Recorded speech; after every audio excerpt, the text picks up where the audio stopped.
네, 오붓하네요. 이 강의장이 낫네요. 네. 네, 가족끼리 이렇게 적게 할 때는. 전에 네. 평행교정은 사실 한 200명을 대상으로 한 강의장이기 때문에 이 정도 여기 나은 것 같습니다. 그때 오셨던 분이 보니까 한 대여섯 명, 대여섯까지는 안 되시는 것 같고, 네다섯 정도 되는 것 같아요. 일부 좀 겹치는 부분이 있는데, 워낙 중요해서 좀 일부는 겹치기로 했습니다. 오늘은 좀 50견에 모든 초점을 좀 맞출 거고요. 그 다음에 호르몬 변화들도 50견에 영향을 미친다는 부분을 좀 강조하고 싶어서 제목에 호르몬이라는 걸 넣었습니다. 이건 이제 저희 견주관, 제가 이제 활동하는 학회 중에 메인 학회가 견주관절 학회인데 거기서 만든 슬라이드입니다. 보통 이제 어깨가 아프면 어깨가 왜 이리 아프지? 하고 시간이 지나면 좋아질 거라고 누구나 믿습니다. 저도 그렇습니다. 의사도. 하지만 가끔 다 좋아지지 않는 경우가 있다는 게 문제고요. 이게 지금 나오다 안 나오다 하죠? 네. 마이크가 좀 이상하긴 하네요. 하지만 그 중에서는 치료 시기를 놓쳐서 방치하게 되면 더욱 치료가 힘든 상태로 가는 질환들이 있습니다. 이제 이런 것들을 감별해내는 게 굉장히 중요할 거라고 생각을 합니다. 이제 제 소개를 간단히 드리면요. 이거는 아시안 게임 때 국가대표팀 전체를 맡는 응용위원장으로 3주간 같이 국가대표 선수들과 동고동락을 했었는데요. 그때 이제 TV에 잡혔던 사진입니다. 저는 이제 어깨랑 팔꿈치만을 전공으로 하는 정형외과 전문입니다. 그 중에서도 좀 스포츠 쪽에 좀 많이 집중을 하고 있고요.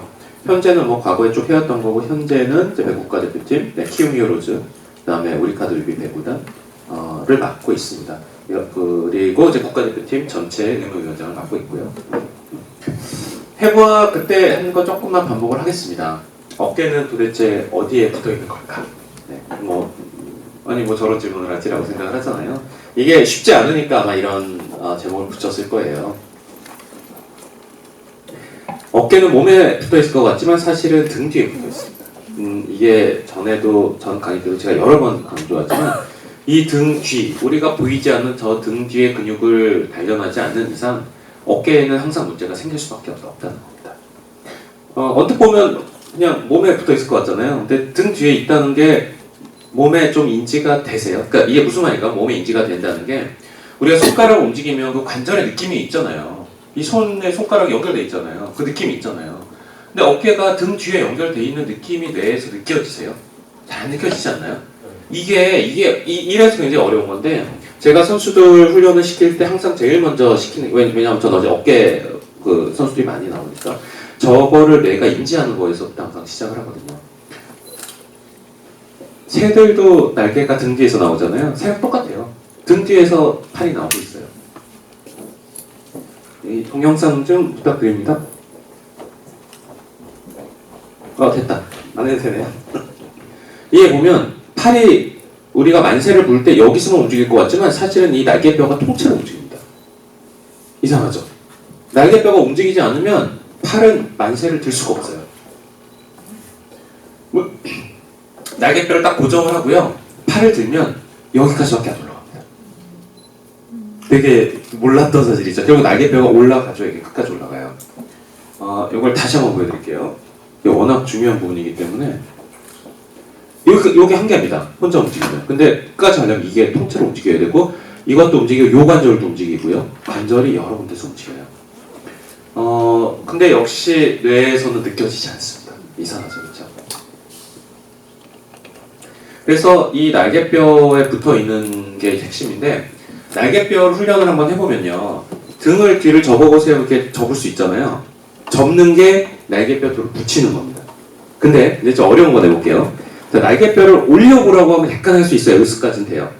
근데 정상에서 날개뼈를 내려봐라고 하면 도대체 어떻게 해야 될지 감이 안 잡힙니다.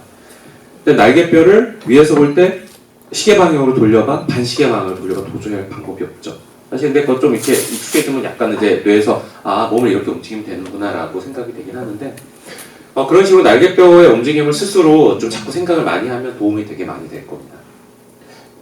근육 훈련은 나중으로 치더라도요. 뇌가 날개뼈의 위치가 어디에 있는지 알게 하는 게 더 중요하거든요. 지금 날개뼈 둘이 우리 많은 여기 오신 선생님들이 양쪽 날개뼈가 같은, 그러니까 대칭 위치에 있는지 없는지 전혀 감이 안 오잖아요. 무슨 말인가 하면 손가락 두 개를 보면 우리가 대보험되고 이 두 손가락 길이가 똑같은지 볼 수 있잖아요. 아니 보면 뭐 셋째 손가락 접어 다 할 수 있잖아요. 근데 도대체 날개뼈는 둘이 같은 위치에 있는지 하나가 떨어져 있는지 하나 올라 알 방법이 없어요. 그래서 사실은 이제 뭐 옷을 벗고 거울을 보면서 계속 위치가 어떻게 돼 있는지 뇌에다가 인식시켜주는 것밖에 없거든요. 우리가 눈으로 들어오는 자극이 근육을 조절하는데 굉장히 중요하거든요. 눈으로 안 들어와요, 이거는. 평생 본 적이 없어요. 그래서 우리가 조절을 못하는 거거든요. 그래서 특히 운동 많이 좋아하시는 분이라면 그런 거울을 보는 훈련들을 미리미리 해두시면 굉장히 여러 운동에 도움이 되실 거라고 생각을 하고요. 날개뼈에 대해서 한번 설명을 해볼게요. 계속 날개뼈 얘기를 하고 있거든요. 날개뼈는 앞에서 보면 이렇게 생겼고 옆에서 보면 이렇게 생겼고 뒤에서 보면 이렇게 생겼습니다. 3차원이기 때문에 되게 이해하기 힘드실 수 있는데 조금 다시 한번 이렇게 보면요. 앞에서는 이렇게 뼈가 톡 튀어나오고 있고 뒤쪽에서 이렇게 뭐가 뿔처럼 올라오죠. 뒤쪽에서 이렇게 뿔처럼 올라오는 거. 옆에서 보면 이겁니다. 뿔처럼 올라오는 거. 이거를 제가 좀 강조를 하고 싶어요. 얘입니다. 얘. 따라보면 얘입니다. 얘. 네, 요 끝. 날개뼈 중에서도 요 부분을 우리가 견봉이라고 부릅니다. 견봉. 오늘 해부학 이야기 거의 안 할 건데요. 아마 견봉 정도가 우리 해부학 이야기의 전체가 될 것 같아요. 그래서 바로 이 부분이 견갑골의 견봉입니다. 나중에 설명할 때 꼭 필요해서 그래요. 그리고 날개뼈에서 시작하는 근육이 4개가 있는데 몸에서 시작하는 게 아닙니다. 날개뼈에서 시작하는 근육이 있는데 이게 혹시나 우리 여기 계신 분들 또는 어르신들을 모시고 어딘가 갔을 때 어깨가 아파서 병원에 갔을 때 의사가 항상 말하는 그 회전근개라는 근육이 어깨에 제일 중요한 근육인데요. 그 근육은 모두 날개뼈에서 시작합니다. 하나, 둘, 셋, 넷, 총 4개가 있어요. 그죠? 이렇게 어깨를 둘러싸면서 싸고 있는 힘줄 4개를 합쳐서 회전근개라고 합니다. 아마 회전근개 파열이라는 단어는 굉장히 많이 들어보셨을 거라고 생각을 해요. 어깨 한 번이라도 아프셨던 분은 네이버 찾아봐도 너무 많이 나온 단어인데요. 그게 바로 이겁니다. 근데 이 어깨 기능이라는 거 우리가 좀 생각을 할 때 어깨라는 것 자체가요. 먹고 사는 것 이상의 가치를 추구할 때 의미가 생긴다. 이게 어떤 뜻인가 하면 먹기만 하면요. 그냥 이렇게 걸어가서 열심히 농사 지어서 이렇게 먹으면 돼요. 어깨 하나도 안 씁니다. 걸어가서 농사 짓고 곡괭이로 벼 심고 벼 따고 잘 보세요. 어깨 먹을 때 이렇게 먹을 수 있어요. 어깨 하나도 안 쓰고 먹을 수 있습니다. 어깨는 먹고 살고 생존의 문제가 아니기 때문에 어떤 삶의 높은 가치를 추구할 때만 의미가 있지 생존에는 의미가 없어요. 그렇기 때문에 후진국에서는 어깨 의학이 절대로 발달하지 않습니다. 수요가 없거든요. 잘 먹고 뭐 잘 산다고 생각을 하니까 뭐 모토로 잘 먹고 잘 사는데 왜 병원을 가요? 어깨 아픈 거 뭐 나이 들면 아픈 거지. 그래서 이렇게 뭔가 운동하는 삶이 어깨에 좀 필요한 삶입니다. 삶의 질과만 관련이 있지 생존과는 관계가 없는 게 어깨입니다. 그래서 어깨 치료 의학은 선진국에서만 존재를 합니다. OECD 국대 순위로 하자면 한 15개국 정도에서만 어깨라는 학문이 있고요. 딴 데는 어깨라는 학문이 없어요. 하지만 척추나 무릎 같은 학문은 굉장히 일찍부터 발달을 하죠. 왜냐면 못 걸으면 죽거든요. 못 나가서 음식을 못 얻어오면 죽으니까. 그래서 어깨 학문 태동은 언제 됐냐면 1972년입니다. 생각보다 얼마 안 됐죠. 1970년 당시 세계 슈퍼 대국은 미국 하나였어요. 지금 뭐 중국도 있고 좀 있으면 이제 러시아도 올라오고 하지만 72년 당시에는 미국이 제1 유일한 강대국이었고 그렇기 때문에 당연히 미국에서 시작을 했습니다. 이 닥터 니어라는 선생님이 시작을 했고요. 콜롬비아 대학병원에서 이때를 우리는 어깨 치료 원년이라고 이야기를 합니다. 결국 어깨 학문이 발달을 하려면요. 이게 자본주의의 논리인데요. 의사가 먹고 살 환자가 있어야 됩니다. 환자가 없으면 그 학문은 발달하지 않아요. 결국 환자가 이 어깨 통증을 치료해야 되는 대상으로 여겨야만 어깨 아프다고 병원을 갈 거고요. 병원으로 환자가 있어야 의사는 그 학문을 연구를 하기 시작할 겁니다. 그래서 어깨 통증을 해소하고자 하는 대중의 요구가 커야 되고요. 예전에는 나이가 들면 어깨는 원래 아픈 관절이었어요. 누구나 아픈 거예요. 그러니까 치료의 대상이 아닌 거죠. 그냥 나이 들어서 아프구나. 근데 이제 그게 나이 들면서 원래 아픈 게 아니라 나이 들어서 아픈 것 자체가 뭔가 질병이구나. 난 이걸 치료해야 돼. 라는 인식의 변화가 있을 때 어깨라는 항문은 의미를 가집니다. 그래서 아픈 어깨는 치료해야 되는 관절로 바뀐 게 한국에서는 한 90년도 초반이니까 한 20년 아직 안 됐잖아요. 15년 조금 안 된 것 같아요. 15년 전쯤에 요게 처음 태동을 하는 게 15년 전쯤이에요. 한 10년쯤 정도 좀 적극적으로 치료하기 시작했고요. 그래서 오래된 학문은 아니죠. 그럼 이제 50견이라는 거 이제 시작을 하겠습니다. 저희 오늘 강의의 주제죠. 그러니까 저희가 50견 이야기를 이제 다시 한번 하자면 저희는 그냥 50견이다 다 그렇게 생각을 하신단 말이죠. 근데 50견도 그 원인 종류가 아주 많다면서요? 네. 수식까지? 네. 환자가 저한테 왔을 때 모든 환자가 얘기하는 게 첫 마디가 저는 50견입니다. 네, 다 그렇습니다. 저는 50견이에요. 네, 그러니까 우리가 아는 어깨 통증은 다 50견으로 이제 대변이 되는 건데 사실 50견이라는 말은 진단이 아니라 그냥 50세 어깨라는 의미일 뿐입니다. 네. 그 안에 진짜 진단은 30여 가지가 넘습니다. 30여 가지가 넘습니다. 더 중요한 건 진단이 하나면 치료도 하나여야 되잖아요. 근데 진단이 30여 가지면 치료도 30여 가지죠.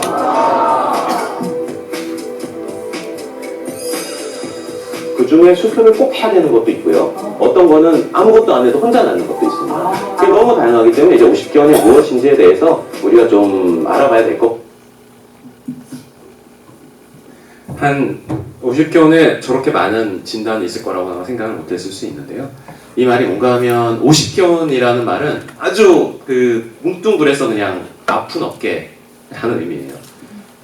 우리 그 많은 그 여러분들이 병원에 가서 어깨 아프러 갔는데 의사가 선생님 이거 진단이 뭐예요? 그랬더니 아픈 어깨예요 라고 하면 화나겠죠. 그쵸? 같은 뜻이에요. 50견이라는 의미는 아픈 어깨인데 단지 나이가 들어서 아픈 어깨. 50세의 어깨라니까 나이가 들어서 아픈 어깨라는 게 50견이에요. 그러면 다시 똑같이 물어보면 병원에 가서 선생님 제 진단은 뭐예요? 라고 했더니 늙어서 아픈 어깨예요 라고 말하는 거랑 똑같습니다. 50견. 그러니까 당연히 그 안에 진단이 한 40이겠죠. 늙어서 아픈 어깨 원인이 얼마나 없겠어요. 그래서 50견이라는 말의 정의는 이제 나이 들어서 아픈 어깨와 동의어고요. 근데 나이 들어서 아픈 어깨 중에는 어깨 자체 이외에도 다른 것 때문에도 이제 어깨가 아플 수 있어요. 이 사람 보면 이제 목 뒤쪽을 잡고 있잖아요. 여기를 잡는 경우는 이제 어깨 자체의 질환이 아닐 가능성이 더 큽니다. 보통 여기를 다 어깨라고 보통 인지를 하죠. 여기 아프신 분들도 이 중에 있을지 모르겠어요. 근데 이 경우는 보통은 다른 원인. 목 디스크, 물론 어깨 때문에도 여기 아플 수 있지만 목 디스크 때문 또는 요 견갑골 주위의 근육 자체의 문제 때문 이 두 가지가 다 가능합니다. 그래서 이제 50견의 경우에 이제 환자들이 하는 이야기가 의사마다 진단이 뭐 다르다는 이야기를 해요. 그 이유가 이 진단이 이제 뭐 40여 가지가 되니까 그 중에 정확히 맞추기가 쉽지 않습니다. 증상이 똑같으니까 50견이라는 단어가 나온 거거든요. 그러니까 이걸 좀 생각해 보실 필요가 있는 게 50견이라는 단어가 뭔가 좀 뭔가 이렇게 진단 같잖아요. 진단, 제가 중국에서 이제 한의학에서 나온 단어예요. 50견. 왜 그런 단어가 나왔냐면 증상이 너무 비슷해서 그래요.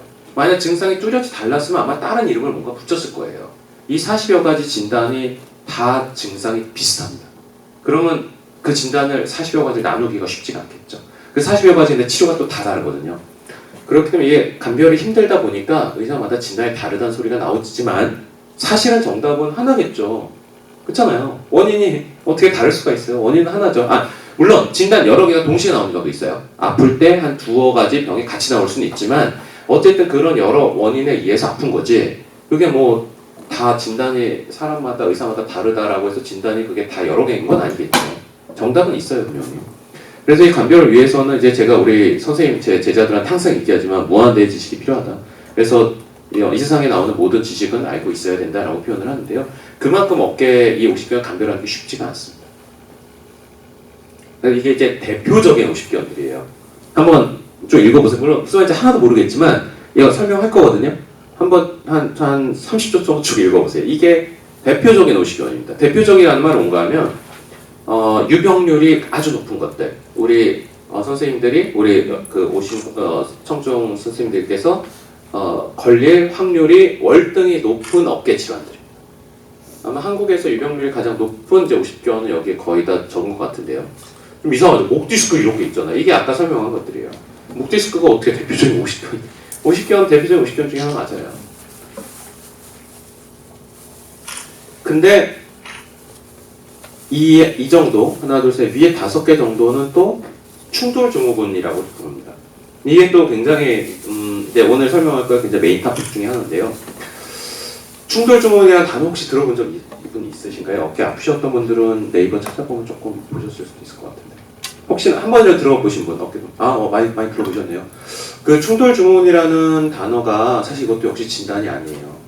그 굉장히 충격적인 이야기죠. 이 여러 개를 뭉뚱그려서 충돌 증후군이라고 얘기를 하는 건데요.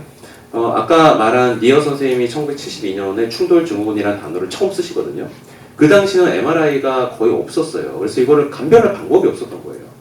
하여튼 굉장히 의미는 있죠. 이 진단들의 어떤 좀 공통점이 있어요. 그래서 치료할 수 있는 어떤 방향을 제시했다는 면에서 처음에 충돌 증후군이라는 의미는 굉장히 있지만 지금 2019년에 현재에 뭐 거의 MRI를 찍으려고 하면 한 10분 이내에 아무 병원이나 가서 다 찍을 수 있는 정도인데 지금 서울에 있다면 지금 충돌 증후군이라는 단어를 쓰는 거는 전혀 말이 안 됩니다.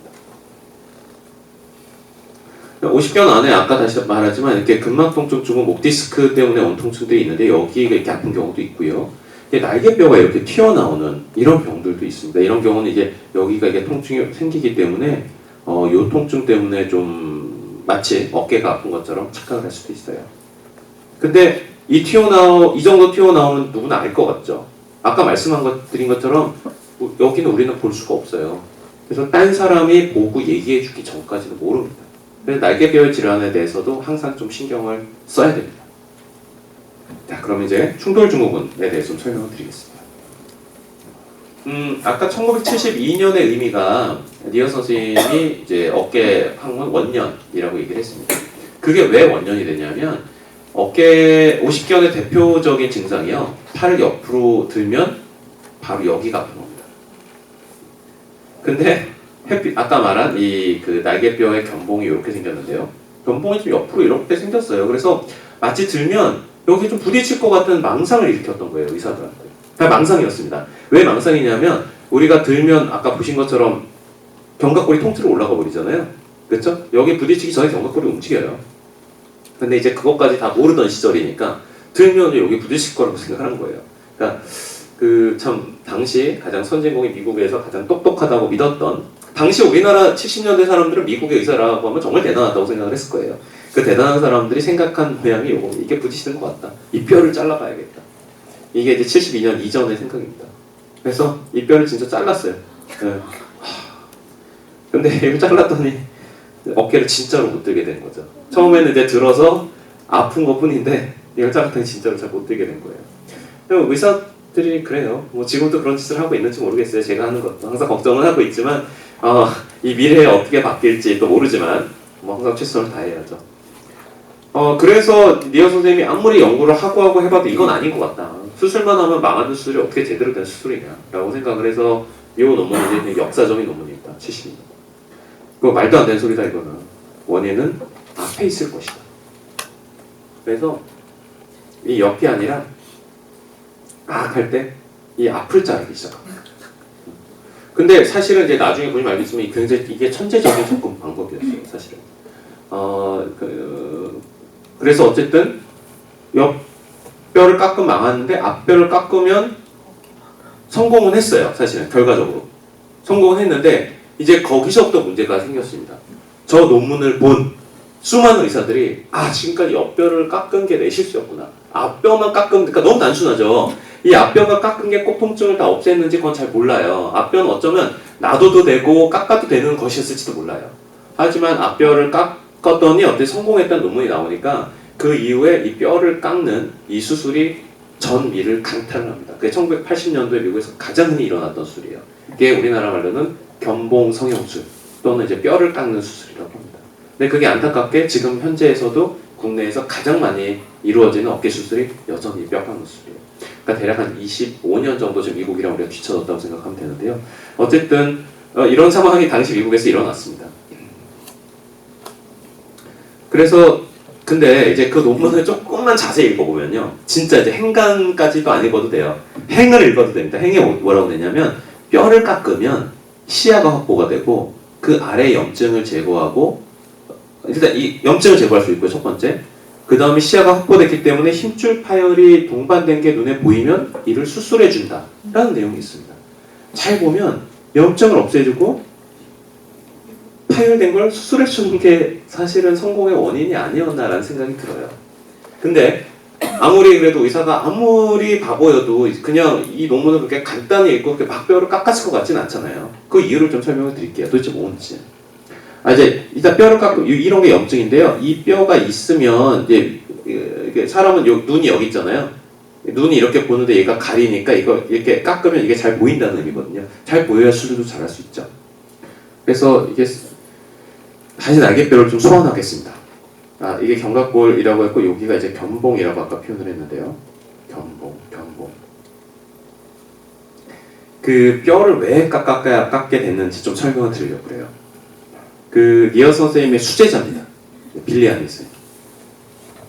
이 앞쪽 뼈가 많이 자란 견봉에서 회전근개 파열 빈도가 높았다라는 논문을 또 내요. 이게 뭔지 좀 설명을 드릴게요. 요게 견봉이라고 그랬잖아요. 요 견봉이 조금 꼬부라졌고 여기 좀 많이 꼬부라졌죠. 이렇게 좀 많이 이렇게 앞으로 좀 자란 환자에서 어깨 힘줄의 파열의 빈도가 높았다라는 논문을 발표를 해요. 그럼 어떤 생각이 들겠어요? 아까 니언 선생님이 앞에 뼈를 깎았다고 발표를 했고 그 수제자인 브리안 선생님이 이게 많이 자란 애들이 힘줄 파열이 많았어 라고 얘기를 하면 이 뼈가 자라는 게 역시 뭔가 문제구나. 저거를 좀 잘라주면 될 것 같구나라는 생각을 또 하게 됩니다. 이게 망상이 쌓이고 쌓이는 것들인데요. 이렇게 볼게요. 앞에서 볼게요. 이렇게 뼈가 아까 이제 여기서 이렇게 뼈가 자란 거를요. 앞에서 보면 이런 모양이 됩니다. 이렇게 자란 게 돼요. 아까 빌리아니 선생님 그림에서 보면 이렇게 뼈가 자란 걸 앞서 이렇게 돼요. 그러면 우리는 보통 의사들은 엑스레이를 봅니다. 엑스레이는 봐야 2차원이죠. 여기서 봤는데 뭔가 이렇게 뼈가 이렇게 가시처럼 나와 있어요. 뭔가 이상하지 않아요? 뭔가 무섭잖아요. 저놈이 뭔가 문제를 일으킬 것 같아요. 실제로 보면 회전근개, 어깨 힘줄이 여기에 있는데 이 위에 이렇게 가시 같은 게 보인단 말이에요. 그럼 이게 찌를 것 같잖아요. 그래서 뭔가 힘줄을 끊을 것 같아요. 저 뼈가. 제가 생각해도 언뜻 말하면서 그럴 것 같아요. 그래서 이게 엑스레이 보면 이렇습니다. 이렇게 보세요. 뼈가 그렇게 자랐어요. 요거 동영상 좀 틀어주세요. 오른쪽.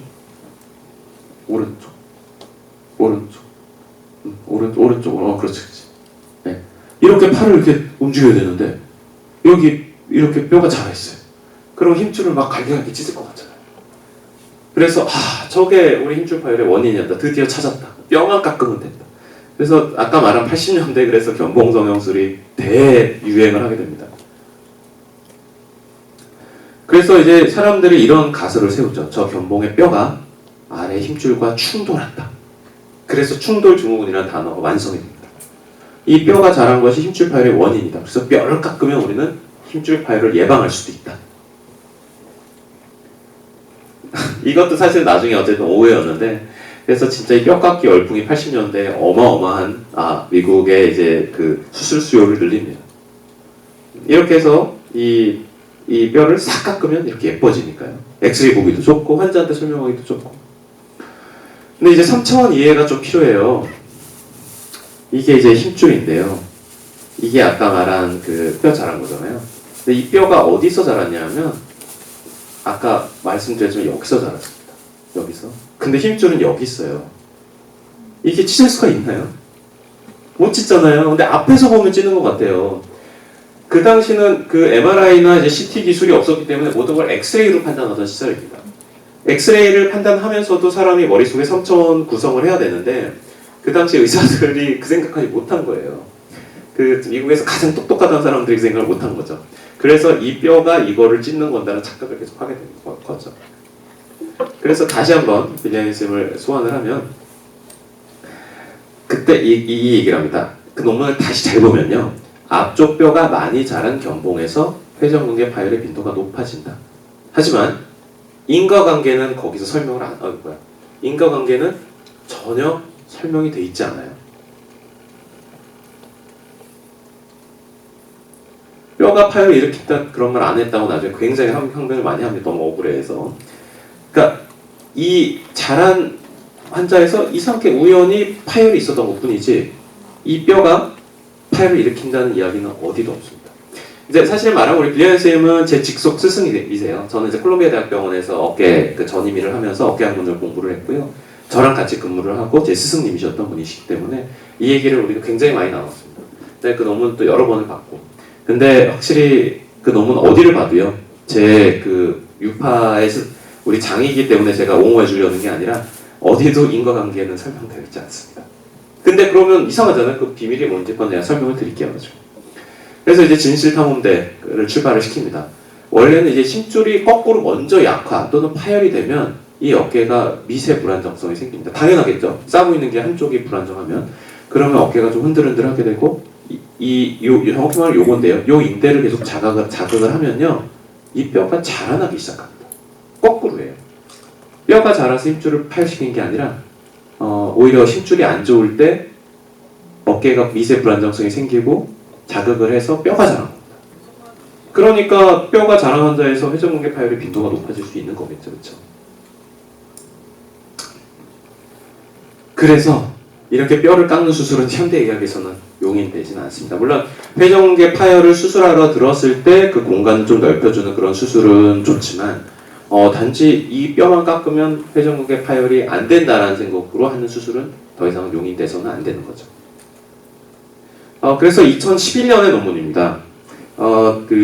지금 이제 제 생각에 제가 머릿속에서 천재적으로 생각해낸 그런 게 아니라 수많은 의사들이 이미 모든 연구가 다 끝났던 이야기를 지금 드린 것 뿐입니다. 72년에 충돌증후군이라는 얘기가 나오고 80년에 빌리아니 스님께서 그 빌리아니 그 분류를 발표를 하면서 수없이 이제 뼈를 깎다 보니까 의사들이 그래도 바보는 아니어서 10년을 깎다 보니까 이상한 거예요. 10년을 깎아도 회전근개는 계속 끊어지고 환자는 통증 잘 좋아지지도 않고 아무리 뼈를 깎아도 이상한 거예요. 그래서 90년도부터 이제 역풍이 불기 시작하죠. 이거 아닌 것 같다. 그래서 90년 중반부터 그러니까 저희 콜롬비아 학파에 반대되는 학파가 수많은 그룹을 모아서 이거 잘못된 것 같다. 이 충돌증후군 콜롬비아 대학병원에서 말하는 저 충돌증후군 뭔가 이상한 것 같다. 라고 이제 증거들을 모으기 시작합니다. 수많은 스터디가 이루어지고 거의 10년에 걸쳐서 스터디가 이루어지고 결국 최종 2011년에 최종 판정본이죠. 이제 저희 논문 중에 자기 혼자 연구하는 거 쓰는 거 발표하는 게 아니라 시스테믹 리뷰, 그러니까 집대성 논문이라는 게 있어요. 이게 시스테믹 리뷰인데 저희 시애틀 그룹이 이제 저희 콜롬비아 학파의 가장 반대파에 있는 학파인데 저희는 굉장히 존중하고 서로 존중합니다. 어쨌든 거기서 2011년에 이 충돌증후군이라는 단어 자체는 사라지게 만드는 그 막강한 논문을 발표를 합니다. 충돌증후군의 전제가 되는 게 있어요. 이학적 검사, 그러니까 우리 그 의사가 손으로 하는 검사 있잖아요. 그 검사로 충돌증후군은 진단이 된다라는 게 이제 전제가 되고요. 또 하나는 정상 어깨는 견봉이 아까 말한 견봉이 힘줄 누르지 않는다가 전제가 돼야 됩니다. 그래야 이게 누르는 게 문제가 되는 거죠. 문제가 돼야 깎는 거잖아요. 그러니까 정상 어깨는 안 누르지만 문제가 있는 어깨에서 눌린다라는 전제가 원래 있고요. 엑스레이에서 보이는 가시는 아래 회전근개를 누른다. 아까 말씀드린 얘기고 자란 뼈를 깎아내면 치료가 된다. 이제 이런 게 우리 그동안 전통 충돌증후군의 이런 그 근거 업조였는데 이 하나하나가 모두 다 깨집니다. 이게 무슨 말인가 하면 어깨 통증이 있는 모든 사람들은 그 충돌증후군 예약검사에서 다 양성이 나와요. 다 아프니까. 그 다음에 정상 어깨에서도 견봉은 힘줄을 정상적으로 누구나 누르고 있습니다. 되게 충격적이죠. 그 다음에 가시 이야기는 아까 말씀드렸고, 그 다음에 자란 뼈를 깎아내도 치료는 되지 않습니다. 너무 충격적이죠. 네. 그래서 이 충돌증후군이 현대적 해석 이제 MRI가 나오고 해서 보면요, 이렇게 많은 진단이 그 안에 숨어 있던 겁니다. 하지만 이것도 50견으로 보면 충돌증후군도 뭐 한 대여섯 개, 6-7개의 진단만 포함된 것 뿐이니까 50견에 비하면 이거는 뭐 양호한 거죠. 약하죠. 그래서 하지만 충돌증후군이라는 이 단어 자체를 너무 뭐 과소평가할 필요는 없는 게요. 그 당시에 있는 기술력으로 의사가 뽑아낼 수 있는 가장 진보된 진단이었던 건 맞는 것 같습니다. 그래서 이제 1972년에는 이제 충돌증후군이라는 단어와 뼈 깎는 수술이라는 것이 있었다면 2019년에는 이제 10여 가지의 진단, 각각 다른 치료로 충돌증후군 나뉘었습니다. 이거는 당시 이제 제가 콜롬비아대학병원에서 근무할 때 저랑 같이 근무했던 우리 전임의들, 임상 강사들입니다. 근데도 지금 네이버에서 한번 충돌증후군 쳐보세요. 어마어마한 내용들이 나옵니다. 아직도 충돌증후군은 국내에서 가장 많이 수술을 행해지는 어깨 수술의 종류 중에 1등입니다. 자, 거기까지 회전근개 파열 설명을 드릴 텐데요. 혹시 충돌증후군 쪽 질문 있으면 질문 받고 하나하나 넘어가겠습니다. 처음에는 질문 다 안 하시죠? 근데 그때 왔던 분들은 질문하면 그 이득이라는 걸 아실 텐데. 네. 어깨를 들어올 때 어깨가 부딪히는 소리가 나기도 하면서 제가 항상 어깨가 아플 때 어깨가 뼈가 부딪히는 네. 간지를 보는 소리가 나기도 하는데 네. 그런 경우는 원인이 부딪혀서 나는 아픈 건가요? 아니면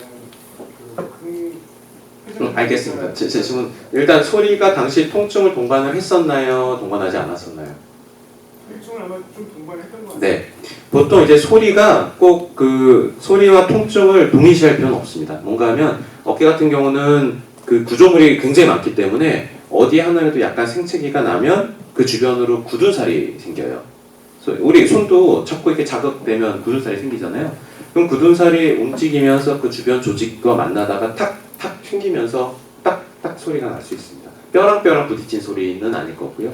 물론 뭐 뼈가 막 이상하게 자라면 그럴 수도 있지만 사람의 몸은 너무 무한대의 가능성이 있기 때문에 절대 아니다 그런 말은 할 수는 없지만 뭐 99.9%는 아니고요. 그러면 이제 그 굳은 살 때문에 소리가 나는 건데요. 굳은 살이라는 거는 자극을 안 주면 다시 가라앉잖아요. 그렇죠? 그래서 소리 나던 것도 시간이 지나면 다시 가라앉는 경우가 대부분입니다. 하지만 소리가 가라앉아도 통증은 그대로 남을 수 있고요. 또는 소리만 사라졌는데 통증은 있을 수도 있고 소리는 계속 가는데 통증은 사라질 수도 있고 그 우연히 둘이 시기적으로 만난다는 것뿐이지 보통 같이 가는 경우가 아주 흔한 건 아니에요. 그래서 소리는 이제 본인이 뇌에서 들리기 때문에 뇌래요. 귀에서 들리기 때문에 좀 신경이 쓰이는 거지 그거 자체로 너무 걱정하실 필요 전혀 없습니다. 그거보다는 통증이 있다면 그 통증에 좀 집중해 주시면 됩니다. 네. 저는 충돌 뭐 그런 거라기보다 육아로 인해서 왼쪽 어깨와 팔꿈치의 그 힘으로 아이의 체중을 계속 한 3년을 버티니까 이제 여기가 너무 아파 오거든요. 네. 근데 병원을 아직 안 갔어요. 좀 겁이 나서. 네.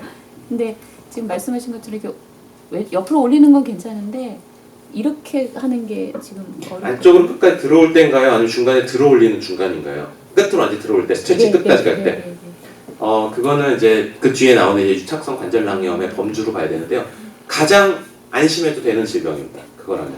오히려, 그러니까 뒤에 얘기를 하겠지만 조금 다른 얘기를 하면요. 맨 끝으로 스트레칭 갈 때, 그때만 아프다면 조금 낫고요. 중간에 들 때 살짝 아프다가 더 들면은 통증이 사라진다. 그게 더 무섭습니다. 그러니까 이게 어깨는요. 많이 아플수록 병이 심해지지 않아요. 약간 중등도보다 약간 덜 아픈 어깨 통증이 가장 위험합니다. 아주 아픈 경우는 오히려 저는 환자한테 괜찮을 것 같아요 이런 오히려 얘기하거든요. 괜찮을 것 같다는 건 뭐 환자가 아픈데 괜찮은 게 어디 있어요. 근데 이제 제가 괜찮다는 표현은 적어도 수술을 한다거나 이제 큰 치료나 큰 병으로 발전하는 건 아닐 가능성이 크다는 거죠. 그러면 이제 아까 말한 50견 중에 하나 또 충돌 증후군 중에 하나인 이제 회전근개 파열에 대해서 말씀드리겠습니다. 가운데 앉으세요. 가운데 많이 비어 있어요. 국내 회전근개 파열의 치료 건수가요. 2013년까지 2009년부터 2000년부터 굉장히 많이 늘고 있습니다. 굉장히 많죠. 막 25,000명 너무 많습니다. 지금은 이거에 이미 한 2배가 넘었어요. 5만 명까지 가고 있는데요. 근데 이상하죠. 이렇게 왜 갑자기 한국에서 어깨 회전근개 파열 환자가 늘지? 이상하지 않아요? 이게 늘 리가 없죠. 똑같겠죠. 이제 그거를 발견해내는 의사들의 이제 지식이 는 거라고 보시는 게 맞습니다. 그래서 그동안은 그거 하나 또는 어깨 아팠을 때 환자들이 병원을 찾는 빈도가 오히려 늘었다는 것 뿐이겠죠. 아까 말한 것처럼 아프면 그냥 원래 그러려니 하고 살던 사람들이 이제 병원을 찾기 시작한다는 겁니다. 그래서 회전근개는 이렇게 네 가지 힘줄로 아까 이루어진다고 말씀드렸고요. 그 중에서도 저 위에 있는 이걸 이제 극상근이라고 합니다. 이제 극상근이 땡기면 이제 팔이 들어 올려지고, 아이고. 네, 극상근이 들면 이렇게 팔이 이렇게 들어 올려지고요. 이걸 왜 구태여 4개 중에서 하나만 얘기하냐면요. 이 회전근개 중에 이름이 다 있는데 다 외우실 필요는 없고, 그 중에 극상근이라는 놈이 제일 잘 끊어져요. 그래서 저거 하나만 제가 콕 집어서 극상근이라는 단어를 쓴 겁니다. 그림을 보시면 어깨 설명드릴게요. 모양이 보입니다. 머릿속에 상상하시는 것과 같은 모양이죠. 팔의 뼈랑 몸의 뼈랑 만나서 이루어지는 관절이 어깨 관절이고요. 그림과 똑같습니다. 이 관절을 뺑 둘러싸면서 근육들이 둘러싸고 있는 게 실제 우리 몸의 구조입니다. 오른쪽 그림처럼 근육들이 다 싸고 있기 때문에 관절이 눈에 보이지 않죠. 바깥에 근육이 싸고 있거든요. 이 근육이 총 4개가 있는데 이걸 다 합쳐서 우리가 회전근개라고 부릅니다. 이 회전근개의 4개 근육 중에서도요. 이 그림에서 가장 위쪽에 보이는 화살표 부분을 극상근이라고 얘기하고요. 보라색 화살표가 가리키는 앞쪽 부분을 견갑하근이라고 부릅니다. 이게 앞쪽을 보는 그림이기 때문에 이 그림에 안 보이는 뒤쪽에 2개의 근육이 더 있는데요. 저 화살표가 가리키는 부분에 2개의 근육을 합쳐서 총 4개의 근육이 있고 이것을 회전근개라고 부릅니다.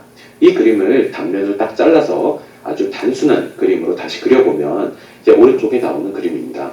오른쪽 그림은 왼쪽의 회전근개 중에서도 가장 위쪽에 극상근 하나만 이제 보이게 되는데요. 그 이유는 회전근개 파열 중에 가장 흔하게 파열되는 근육이 바로 극상근이기 때문입니다. 바로 저 화살표가 가리키는 근육이 극상근입니다. 극상근 중에서도 저 화살표가 가리키는 부분이 이제 근육 부분이거든요. 이 근육이 저 까만색 화살표를 쭉 따라서 뼈 쪽으로 진행을 하면서요. 힘줄로 바뀌고 힘줄이 이제 뼈에 붙게 되는 이제 그런 구조입니다.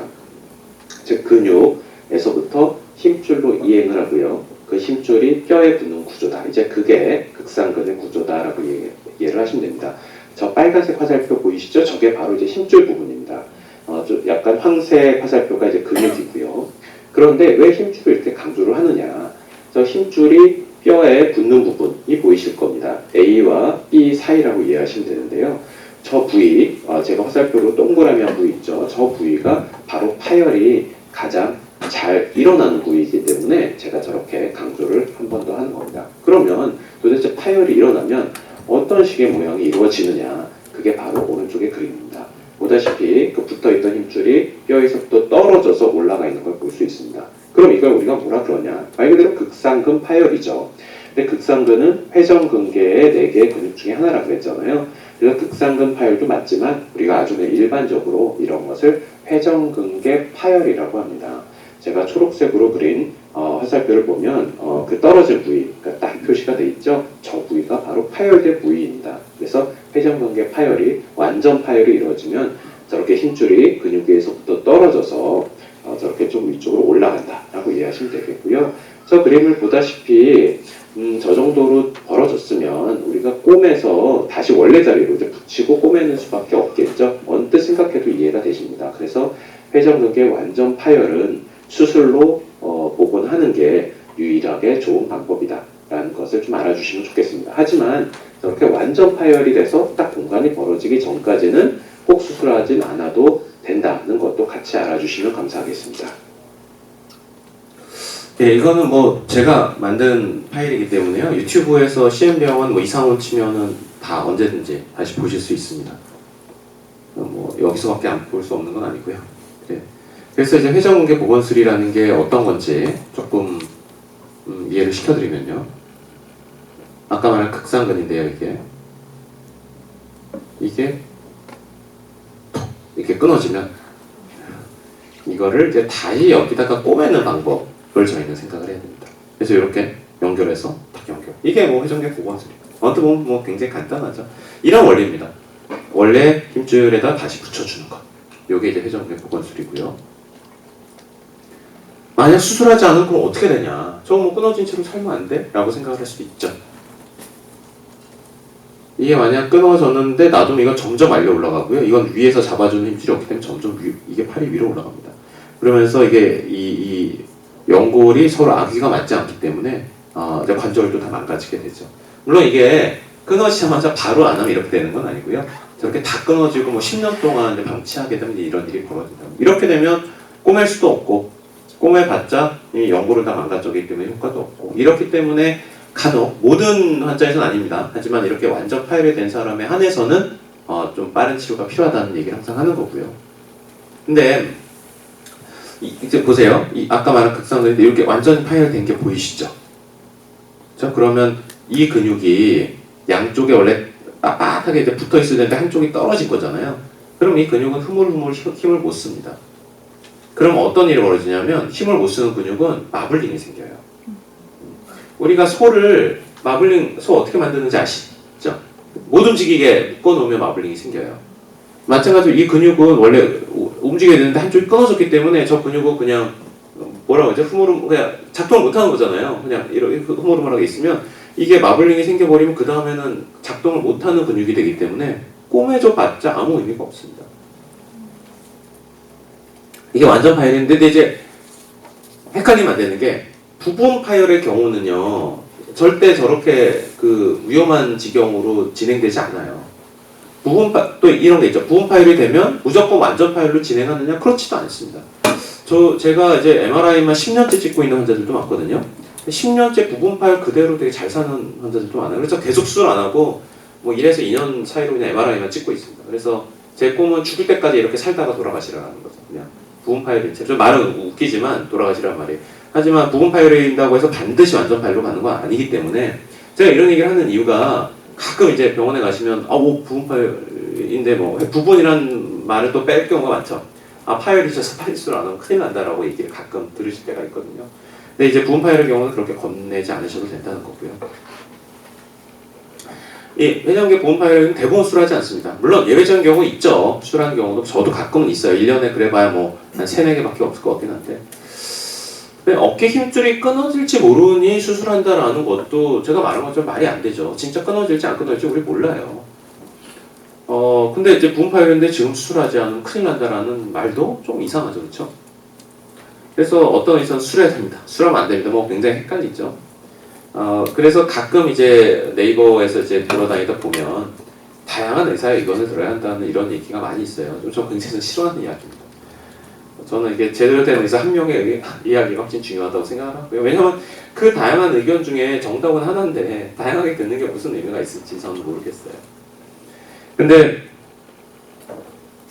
그 재밌는 것 중에 하나는 이제 50견 치료에 대해서 저희가 이제 미국 정형외과학회 국제 약술 대회에서 이제 강의하던 건데요. 저 정도 이제 미국 정형외과학회에서 이제 초청받은 대륙별 의사들 이제 어깨 쪽 하면 뭐 한 20-30명 모이거든요.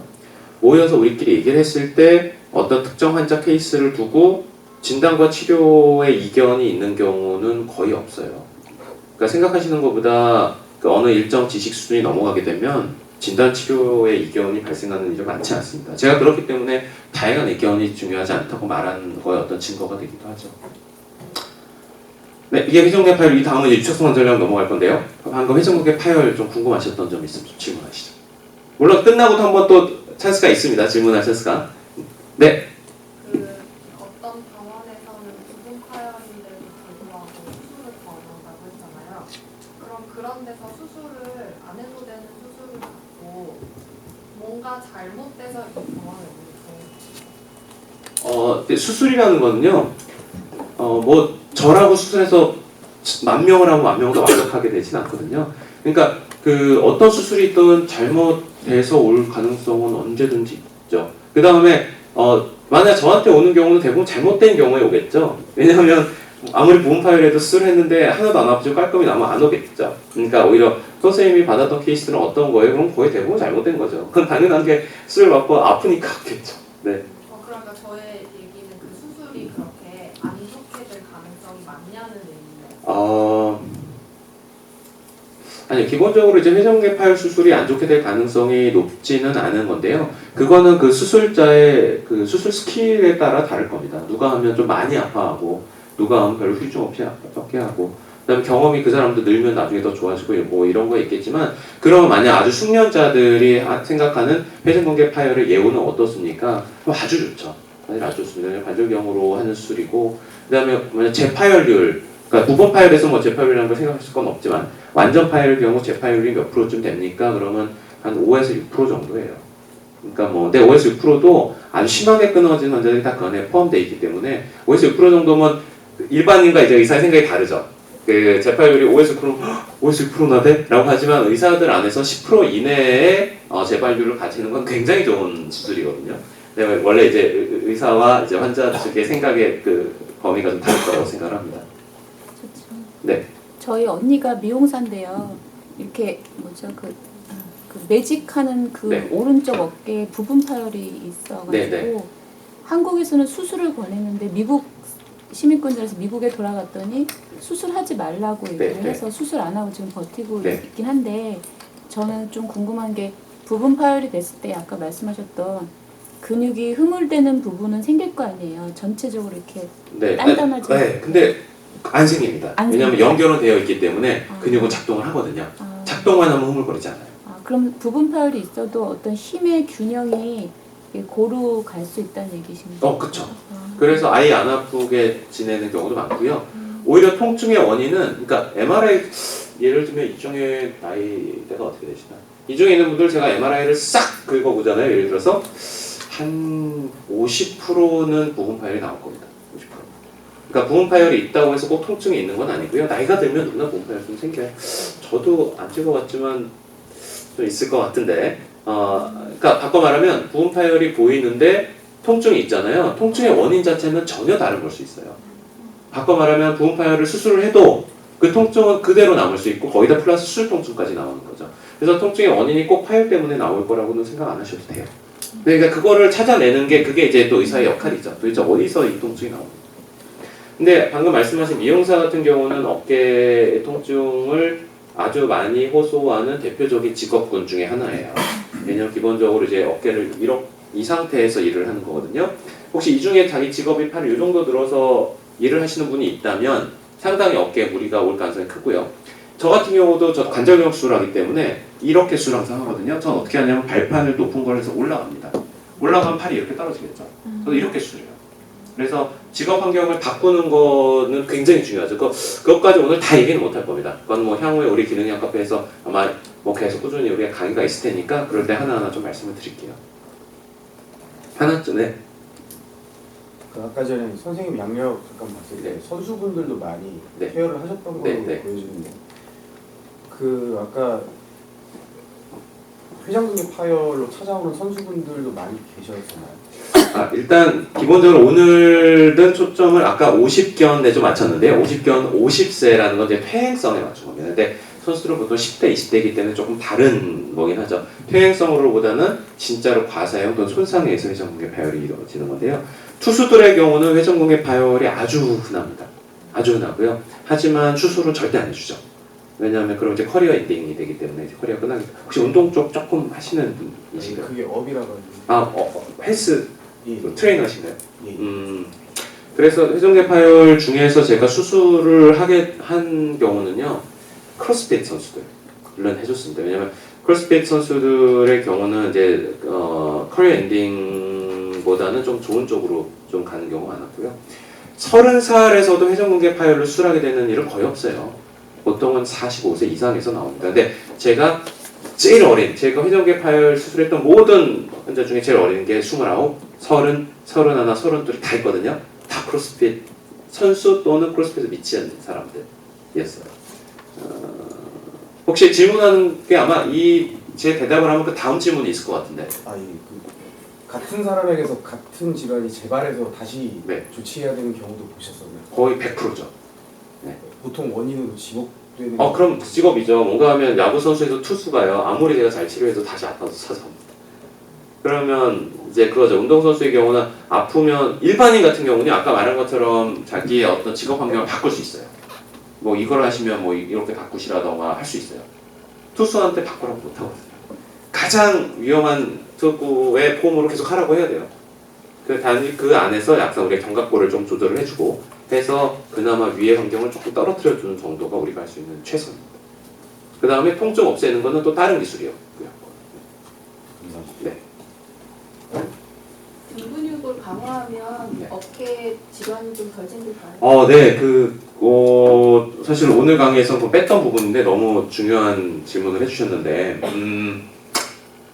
예를 좀 들어볼게요. 질문하셨으니까 좀 나와보시겠어요? 몸을 잘 쓰시기 때문에 제가 모델을 쓰기 딱 좋을 것 같아요.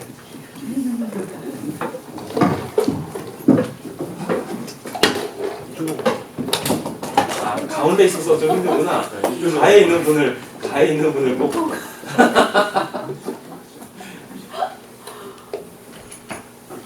네, 그럼 감사합니다. 이 등 뒤를 볼게요. 여기 견갑골이 있잖아요. 이 견갑골이 이렇게도 그러니까 이걸 이제 손으로 할게 견갑골 이렇게 움직일 수도 있고 이렇게 움직일 수도 있겠죠. 그렇죠? 근데 예를 들면 팔을 이렇게 간다고 할게요. 그럼 이 뒤에서 어쨌든 이게 좀 이 견갑골 뼈와 이 팔뼈가 좀 찡길 수 있잖아요. 근데 이 견갑골이 예를 들면 이렇게 움직인다고 해볼게요. 그러면 이 뒤에 공간이 생겨요. 혹시 이해되실까요? 이게 만약 이렇게 움직인다고 하면 이게 더 똑같이 해도 찡기게 됩니다. 견갑골이 이렇게 돌려요. 혹시 좀 약간 그냥 상식적으로 이해가 되나요? 그냥 직관적인 설명을 하는 거예요. 근데 견갑골을 이쪽으로 돌려주면 팔이 더 뒤로 많이 넘어갈 수도 있어요. 그러니까 사실 똑같은 움직임을 갖고도 우리가 날개뼈를 어떻게 조절해 주냐에 따라서 좀 손상의 확률을 높일 수도 있고 줄일 수도 있거든요. 혹시 지금 말한 거 알고 계시는 거죠? 네. 감사합니다. 네. 그래서 이제 견갑골 운동이라는 게 이제 굉장히 전문적인 분야고요. 이제 그 부분은 끊임없이 우리가 단련을 하고 운동을 좀 시켜줘야 됩니다. 그 다음에 네 질문하시죠. 네.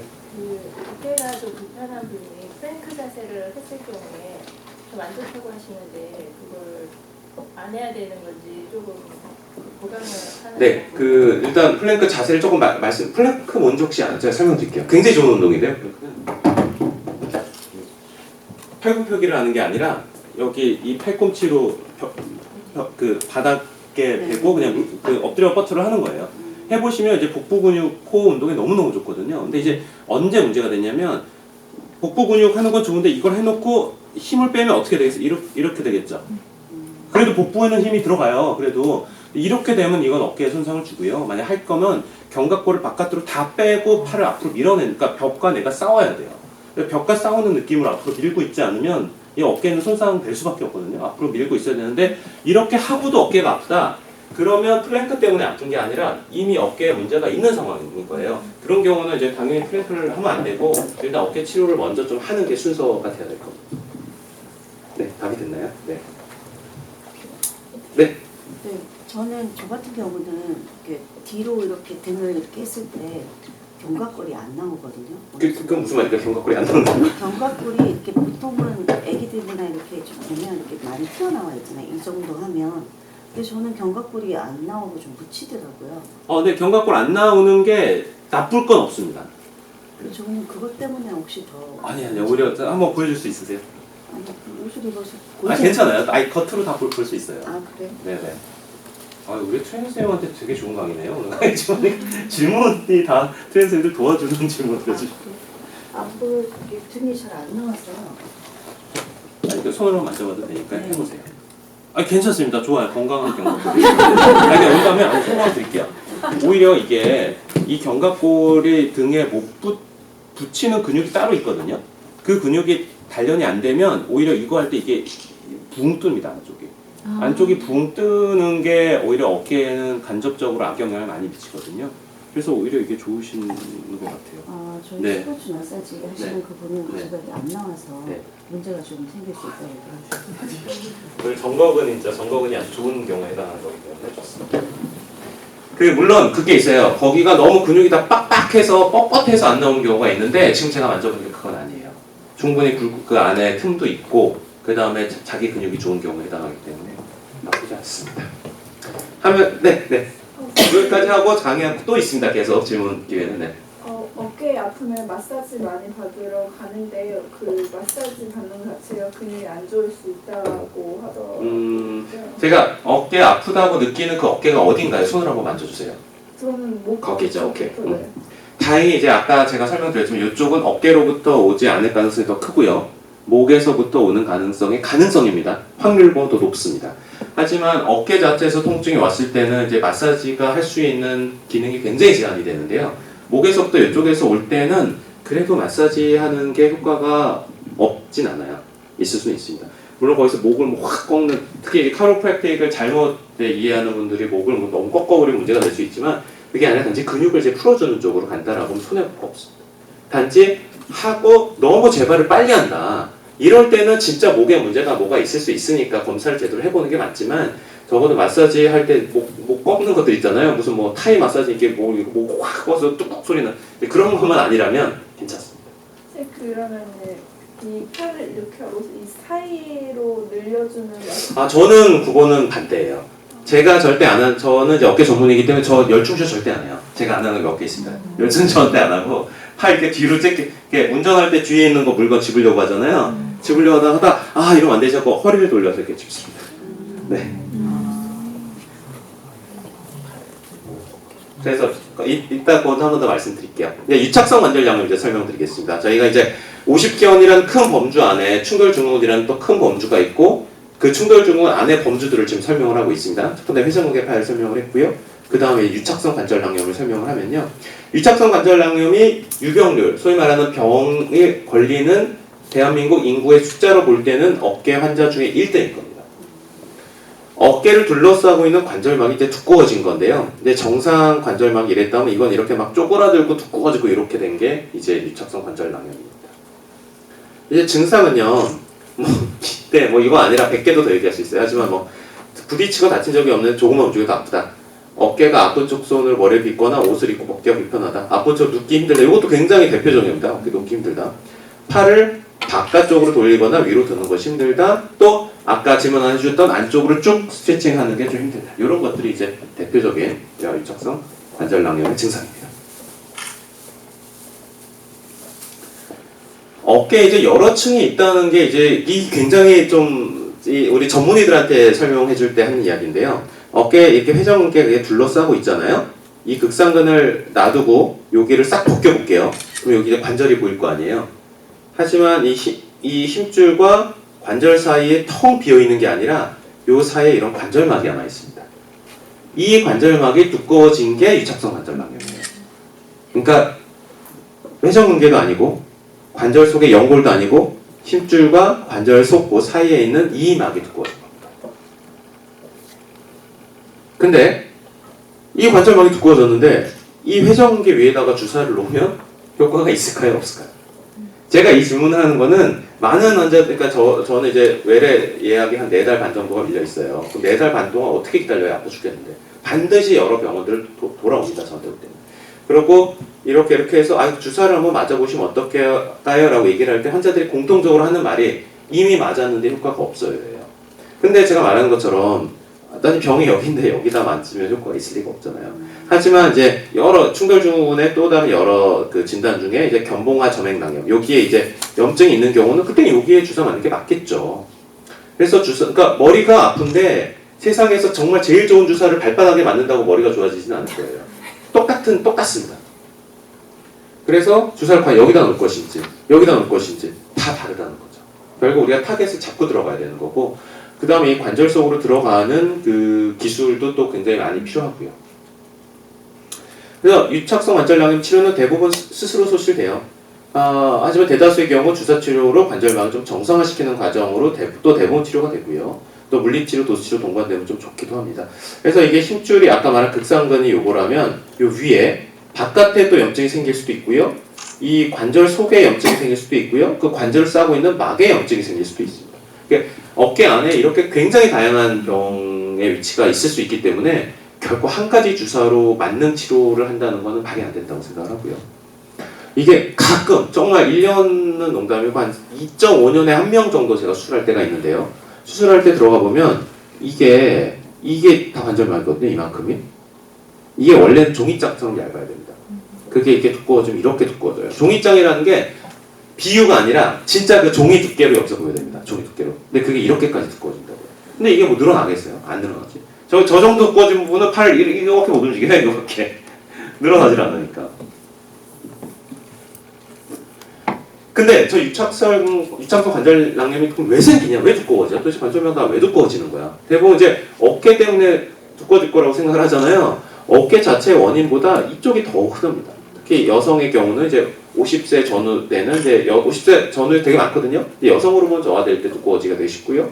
당뇨 때는 너무너무 두꺼워지기 쉽고요. 갑상선 호르몬이 저하돼도 너무 두꺼워지기 쉽고요. 그 외에도 다양한 호르몬 불균형 등이 있습니다. 그래서 그 호르몬을 불균형을 일으키는 많은 식품들과 또 여러 스트레스, 그 다음에 하루의 주기의 변화 등이 사실 어깨 건강에 많은 영향을 미친다는 걸 좀 말씀드리고 싶어요. 그래서 이런 게 원인인데 스트레칭을 안 해서 어깨가 굳었다는 게 말이 되겠어요?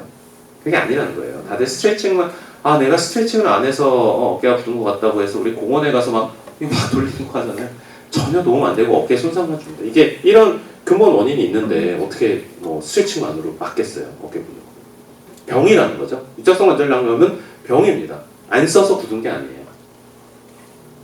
그리고 이제 그 중에 또 하나 범주 석회성 관염 말씀드리겠습니다. 석회성 관염이라는 거는 이제 어깨 힘줄에 이렇게 석회가 돌이 낀 거예요. 돌이. 이걸 엑스레이 보면 이렇게 보입니다. 이게 팔 같은데 여기 뭐 하나 있죠. 이게 아니 도대체 어떻게 몸에 돌이 생길 수가 있어? 몸에 이제 석회 돌이 낀 거예요, 진짜로. 왜 생기냐고 물어보지 마세요. 몰라요. 저희가 이걸 만들어내려고 제 병원에도 이제 그 쥐 실험실이 큰 게 지하 2층에 있는데 쥐들한테 별짓을 다 해봤어요. 석회가루도 심지어는 석회가루도 막 뿌려보고 면도칼로 이렇게 긁어낸 다음에 거기다 막 가루 심고 다시 닦고 놓고 별짓 다 해봤는데 못 만들어내겠어요. 못 만들어내겠어요. 쥐에서 안 만들어져요. 그러니까 우리가 만들어낼 수가 없다는 거는 원인을 알 수 없다는 거고 저 같은 시도를 대륙별에 있는 의사들이 다 했어요. 다 시도했어요. 그러니까 몰라요. 가설은 많이 얘기할 수 있습니다. 뭐 여기 힘줄이 뭐 죽고 생기고 하면서 뭐 이게 쌓여서 뭐 이렇게 많이 가설은 있겠지만 뭐 증명할 방법이 없어요. 어쨌든 이건 현상이니까 우리가 이런 증상이 나온다는 건 알아요. 그러면 여기서 질문이 있습니다. 여기 있는 사람들도 다 엑스레이 찍어보면 좀 나와요. 한 번도 안 아파도 이게 석회가 나올 수가 있습니다. 바꿔 말하면 석회가 나왔다고 해서 큰일 날 병은 아니라는 거예요. 하지만 석회 중에 통증을 일으키는 석회는 따로 분명히 있는 것 같습니다. 그래서 이제 수술을 해보면 이게 이제 바늘이거든요. 여기가 이제 힘줄이 이게 바늘이에요. 바늘을 콕 찌르면 이렇게 막 저 치약 같은 게 치 나옵니다. 너무 이상하죠. 이런 게 몸 안에 있어요. 근데 이게 석회가 치약 같은 형태인 경우도 있고 가루 같은 형태로 있는 경우도 있습니다. 그래서 치료는 어떻게 하냐? 이제 제가 제일 좋아하는 건 이제 체외 충격파 시술입니다. 체외 충격파를 하게 되면 강한 충격을 석회에다 계속 주면 이제 석회들이 아까 같은 치약 같은 형태면 이미 흡수가 될 수 있는 거고요. 좀 딱딱한 놈은 이렇게 조금씩 깨지면서 몸으로 하나씩 흡수가 돼요. 시간은 좀 걸리지만 수술하는 것도 쉽고 이게 좀 좋고요. 근데 이제 이미 석회가 좀 흐물흐물해졌다. 아까 이렇게 쑥 올라오는 치약처럼 흐물흐물해진 경우는 이렇게 직접 뽑아버리는 경우도 있습니다. 그래서 저는 수술보다는 최대한 비수술 치료로 가는 거를 선호하고요. 하지만 그거와 동반해서 좀 아까 말한 힘줄이 파열이 좀 많이 진행이 된 경우는 한 번에 수술과 석회 제거를 같이 하는 경우도 있습니다. 이제 수술하는 경우를 이제 예를 들면요, 요 하얀 거 보이시죠? 이게 석회예요. 그래서 석회를 이렇게 긁어냅니다. 긁어내면 여기 빵꾸가 나잖아요. 그럼 이제 빵꾸를 다시 또 꿰매줘야 돼요. 이제 이런 경우도 있긴 있습니다. 이 정도 갖고 요즘은 수술하는 경우 많지 않아요. 이건 아주 한 10년 전에 저도 이제 초창기 때 이런 기술을 했던 슬라이드인데 어쨌든 이렇게 해서 수술하는 경우도 있긴 있다라고 말씀을 드리고요. 하지만 제가 제일 좋아하는 건 꾸준한 체외 충격파입니다. 이게 팔이 어디가 석회인가 하면요, 굉장히 커요. 이게 다 석회입니다. 굉장히 커요. 이거를 꾸준히 체외 충격파를 하다 보면 조금씩 흡수가 되는 느낌이 좀 들다가 나중에는 이제 거의 사라집니다. 이제 이런 치료를 저는 요즘은 제일 선호를 해요. 자, 여기까지 뒤에는 이제 운동법 들어가니까 이제 실제 질병에 대한 50견에 대한 설명은 이제 다 끝났습니다. 여기서 질문 조금 더 받고 그 다음으로 넘어가겠습니다. 네. 아까 전에 유착성 관절낭염에서 호르몬 쪽 얘기를 하셨는데 네. 그러면 실제로 유착성 관절낭염이 많이 발생하는 계층이 여성이라고 추정을 해봤네요. 추정도 맞았고요. 이미 교과서적으로 나와 있는 통계입니다. 정확히 맞았습니다. 보통 나이대가 그러면 네. 40대 이후로 봐요. 그 50 이후, 그러니까 50 전후부터 확 증가한다고 봐야 됩니다. 그래서 50견이라는 단어가 나온 거예요. 50대 폐경이 일어나거든요. 거기서 궁금한 게 그러면 호르몬이 변화를 했을 때 그 사실 지금 유착성 관절락염은 그냥 뭐 국소적인 관절 질환이잖아요. 그렇죠. 근데 호르몬은 전체적으로 그렇죠. 모든 생리를 다 바꾸는 건데 이게 어떻게 연결고리하는지 간단하게 좀. 그 이제 콜라겐이라는 게 우리가 인대든 근육이든 막이든 콜라겐이라는 어떤 그 콜라겐이 뭔지 들어보죠. 섬유가 이렇게 쫙쫙쫙 가고 있는데 세포는 없고요. 이제 콜라겐인데 콜라겐이라는 건 끊임없이 재생산되고 파괴되고 재생산돼야 되는데요. 예를 들면 당뇨가 있거나, 그러니까 당뇨가 설명하기 제일 편합니다. 당뇨가 있을 경우는 이제 몸에 당이 전반적으로 다 올라가 있잖아요. 그럼 불량 콜라겐을 만들어내요. 불량 콜라겐이라는 건 뭔가 하면 콜라겐은 얇으면서도 탄력성이 이렇게 좋고 짠짠해야 되는데 불량 콜라겐은 굉장히 이렇게 푸석푸석하고 잘 늘어나지도 않고 두껍게 침착이 됩니다. 그래서 이렇게 관절막이 두꺼워지는 경우거든요. 여성 호르몬의 경우도 그 콜라겐의 탄력성에 영향을 미치거든요. 그래서 여성 호르몬이 들쭉날쭉하면 제대로 이게 생성이 안 되고 불량 콜라겐이 생성이 돼요. 갑상선 기능도 마찬가지입니다. 갑상선도 우리 몸에 콜라겐에 영향을 많이 미치거든요. 그럼 이 세 개밖에 없냐? 아니, 우리가 인류가 아직 호르몬에 대해서 다 지식을 못 갖고 있어요. 그래서 우리가 모르는 많은 호르몬들도 있을 거라고 생각을 하고요. 그럼 지금 질문에서 제가 조금 더 추가해서 말씀을 드리면, 아니 그럼 전신질환인데 어깨만 치료하면 그 치료가 돼요? 라는 질문을 아마 하고 싶을 것 같아요. 두꺼워진 거를 일단 얇게 만들어주는 거기 때문에 국소적인 통증을 우리가 없앨 수 있습니다. 아무리 몸을 좋게 만들어주는 목적이 있더라도 어깨가 너무 아프면 견딜 수가 없거든요. 일단 벌어진 원인은 해결해야 됩니다. 얇게 만들어줘야 되고요. 그러면서 폐경이신 분들은 호르몬 치료를 같이 하게 되면 재발률을 굉장히 떨어뜨릴 수 있습니다. 재발이라는 단어를 왜 쓰냐면 얇게 만들어줘도 몸에 있는 그 질환이 똑같이 있으면 다시 재발할 거 아니에요. 실제로 재발률이 굉장히 높아요. 하지만 그럼에도 불구하고 여성 호르몬 같은 경우 쭉 떨어지다가 바닥을 치고 이제 옆으로 더 이상 변하지 않으면 이상하게 잘 재발을 또 안 하는 경향이 있긴 한데요. 이건 너무 어려운 일이고 어쨌든 그런 전신질환을 같이 치료하는 방향으로 가게 되면 효과는 훨씬 좋습니다. 제가 네네. 예전에 대퇴 그 에필로마로 수술을 했는데 그 관절내 연골 좀 네네네네네. 그게 어깨에도 생길 수 있나요? 그런 연골이 이렇게 자랐던 거죠. 자라서 제거했던 거죠. 그러니까 뼈 속에 그 연골이 이렇게 그러니까 있어야 될 자리가 아닌 뼈 속에. 그러니까 종양이었던 거죠. 양성 종양. 그 경우는 전체로 호발하는 질환은 유전 질환이 따로 있고요. 그게 아니라 단발성으로 생긴 경우라면 어깨 뭐 남들보다 더 생길 확률이 높지는 않습니다. 근데 그건 엑스레이만 찍어도 확인할 수 있는 거니까 걱정되시면 아무 데나 찍으셔도 돼요. 네. 그러니까 한번 뒤에 아까 말씀드렸죠. 아까 회전근개 파열 설명하실 때요. 네. 환자분 중에 부분 파열이기 때문에 MRI만 지속적으로 관찰하면서 그냥 수술 안 하고 네. 지켜보신다고. 그냥 그러니까 수술을 안 했기 때문에 계속 지속적인 치료는 필요할 거 아니에요. 안 아프면 안 하는 거죠. 아픈 경우에는 네. 어떤 식으로? 아픈 경우에는요, 아까 말한 것처럼 그 원인이 굉장히 다릅니다. 그게 파열이 바로 원인과 연결된다고 생각하면 안 되거든요.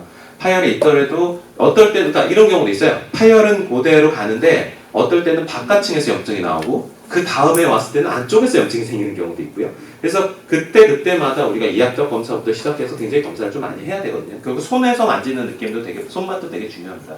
그래서 통증의 원인이 어느 애는 하나도 안 아프고 그럼 치료 안 하고 그냥 내년에 봅시다 넘어가는 거고요. 이렇게 해서 그때 통증이 나올 때 원인을 우리가 잡아서 치료해 주면 될 것 같습니다. 근데 그러다가 하나도 안 아픔에도 불구하고 파열이 진행이 되기 시작하면 그럼 이제 환자한테 황당한 얘기를 하죠. 그동안 아플 때는 정작 한 번도 수술 안 하자고 하다가 안 아픈 날 와서 수술합시다라고 제가 얘기하는 경우도 있어요. 네. 수술을 하는 이유는 그 통증을 없애려고 하는 게 아니라 이제는 수술을 안 하게 되면 이 환자가 망하기 때문에 하는 거로 봐야 됩니다. 수술은 놔두면 이게 말려 올라가고 환자가 망할까 봐 하는 거지 단순히 통증을 잡기 위한 거라면 주사만 해도 충분하죠. 통증만이라면. 네, 또. 네. 그래서 왜 인터넷 같은 거 뒤져보면 그런 통증 때문에 비수술적 치료로 해서 뭐 여러 가지 주사 치료들이 나와 있잖아요. 그러니까 뭐 DNA 치료도 있고 프롤로도 있고 맞습니다. 뭐 스테로이드도 있고 많죠. 그런 거의 그 안전성이나 차이점 같은 거.